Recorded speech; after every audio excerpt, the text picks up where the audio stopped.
Ikot mo, ikot mo.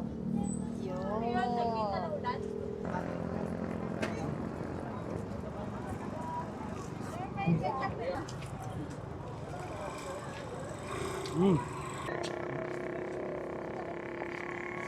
Hello, bossing. Magandang hapon. Yes, magandang hapon po. Bossing, anong meron sa atin dyan? We have grilled corn. Kano naman, bossing, yung tinda nyo? 40 pesos po. 40. 40 pesos. Opo. Bukod dyan sa mais, bossing, ano pa yung ibang tinitinda nyo? We have Hungarian overload and tender juicy overload.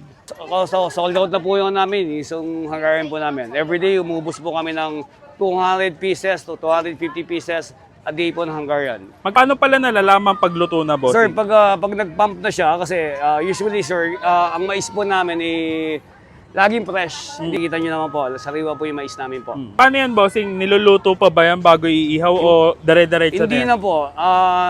Kinukuha po namin sa supplier namin, fresh from the farm. And then, pagdating po sa amin, medyo lininis lang po namin siya. Tapos grilled na po. Diretso ihaw Yes, na? sir. Uy, okay. Okay, Ganun. Tapos, bossing, pagkaluto niyan, ano na ilalagay dyan? After this, ganito yan. Luto na po siya. Lalagyan po natin siya ng butter. May butter po siya. After the butter, is po, lalagyan po natin. And then, the Himalayan salt po. Ayun. So, bossing, kahit naparami to, bossing, wala kang kakaba-kaba. Hindi ba ako magkaka-UTI dyan, Hindi, bossing? boss. Himalayan salt to, boss. Himalayan salt ang gamit po namin. Himalayan salt. Yun. Pink salt. Ayan, bossing. Tapos yan na yun, bossing. Bossing, bossing, ito na po ang yung grilled corn. Saan pala kayo nakapwesto?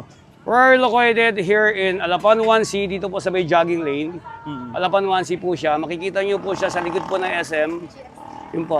And anong oras ka naman, bossing, nagtitinda dito? Usually, sir, 2 o'clock in the afternoon and then onward 7, ubos na po yung paninda namin. O sige, bossing. Eto, pwede yung Sir, akin na lang ito to. po yung sa inyo, sir. Sige. Thank you, bossing. Tikman ko muna, bossing, ha. Thank you po. So mga box, ayan, napadayo nga ulit tayo dito sa may Alapan Bypass Road. Dito lang yan sa may Alapan, Imus, Cavite. Papuntang Imus Boulevard, sa may Jaggingan. Nakakita ko kasi to. Eto, matagal ko ng cravings. Nakikita ko to sa iba't ibang lugar. Pero eto, nakachempo tayo. Meron pala nagtitinda nito dito. At dito nga lang yan sa Alamoha. Ayan. So nagtitinda rin sila ng mga grilled Hungarian, tapos grilled hotdog sandwich, meron din sila.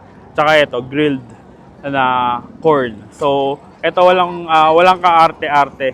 Talagang grilled corn lang siya na merong butter, tapos ilagyan ng Himalayan salt. So tikman natin.